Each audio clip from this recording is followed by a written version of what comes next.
Hello, my dears, and welcome to episode 4 of our Bachelor Cooking series. And ഇന്ന് ഞാൻ നിങ്ങൾക്ക് വേണ്ടി കാണിച്ചു തരാൻ പോകുന്നത് ഒരു ഈസി ആൻഡ് സിമ്പിൾ ആയിട്ടുള്ള ഒരു സോയ ഡ്രൈ റോസ്റ്റിൻ്റെ റെസിപ്പിയാണ്. സോ വീഡിയോ ഫുള്ളായിട്ട് കാണുക ആൻഡ് ഇഷ്ടപ്പെട്ടാൽ ട്രൈ ചെയ്ത് നോക്കാൻ മറക്കണ്ട. സോ നമുക്ക് വീഡിയോയിലേക്ക് പോവാം. ആദ്യം തന്നെ ഞാനൊരു കടായി എടുത്തിട്ടുണ്ട്. അതിലേക്ക് നിങ്ങൾക്ക് ഇഷ്ടമുള്ള ഓയിൽ ഒഴിച്ചു കൊടുക്കാം. സൺഫ്ലവർ ഓയിലോ കോക്കനട്ട് ഓയിലോ. ഞാനിപ്പോൾ ഇവിടെ സൺഫ്ലവർ ഓയിലാണ് എടുത്തിട്ടുള്ളത്. നിങ്ങൾക്ക് ഇഷ്ടമുള്ള ഒഴിച്ചു കൊടുക്കാം. ഇതേപോലെ കുറച്ച് ഒഴിച്ചു കൊടുത്താൽ മതി കേട്ടോ. ഇനി 2 സവാള സ്ലൈസ് ചെയ്തത്, അതേപോലെ 2 പച്ചമുളക്, ലേശം കറിവേപ്പില, ഇത്രയും കൂടി ഇട്ടിട്ട് ഒന്ന് മിക്സ് ചെയ്ത് കൊടുക്കുക.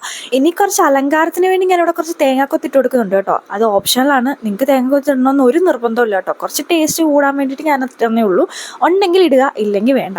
അതിനുശേഷം ഒരു തക്കാളി അരിഞ്ഞത് ഇട്ട് കൊടുക്കുക. പിന്നെ നമ്മളിവിടെ സോക്ക് ചെയ്ത് വെച്ചിട്ടുള്ള സോയാബീൻ ആണ് കേട്ടോ. ഞാനിവിടെ സോയ ചങ്ക്സ് ആണ് എടുത്തിട്ടുള്ളത്. അതായിരിക്കും നമുക്ക് കുറച്ചുകൂടെ ഈസി ആൻഡ് കംഫർട്ടബിൾ. മറ്റേതൊക്കെ എടുത്തു കഴിഞ്ഞാൽ പിന്നെ അരിയാനൊക്കെ പോകണം. സോ ഇതാവുമ്പോൾ നമുക്ക് പെട്ടെന്ന് ചെയ്യാം. ഇനി അതിലേക്ക് ഉപ്പിട്ട് കൊടുക്കുക. അത് കഴിഞ്ഞ് ലേശം മഞ്ഞൾപ്പൊടി, അത് കഴിഞ്ഞൊരു 3 ടീസ്പൂൺ മല്ലിപ്പൊടി ഇട്ട് കൊടുക്കുക കേട്ടോ. അത്രയൊക്കെ ആവശ്യമുള്ളൂ. ഒരുപാട് മസാല വേണ്ട, എന്നാൽ നമുക്ക് മസാല വേണം. ഇനി അതിലേക്ക് ഒരു 2.5 ടീസ്പൂൺ മുളക് പൊടിയും കൂടി ഇട്ടിട്ട് ഒരു ടീസ്പൂൺ ഗരം മസാല ഇട്ടിട്ട് കുറച്ച് കുരുമുളക് പൊടിയും കൂടി ഇട്ടുക. കുരുമുളക് പൊടി കുറച്ച് ഏറെ ഇട്ടാലും കുഴപ്പമില്ല. അതിൻ്റെ എരിവ് വരുമ്പം അല്ലെങ്കിൽ ആ ഒരു ടേസ്റ്റ് ഫ്ലേവറൊക്കെ വരുമ്പോൾ നല്ല അടിപൊളിയായിരിക്കും കേട്ടോ.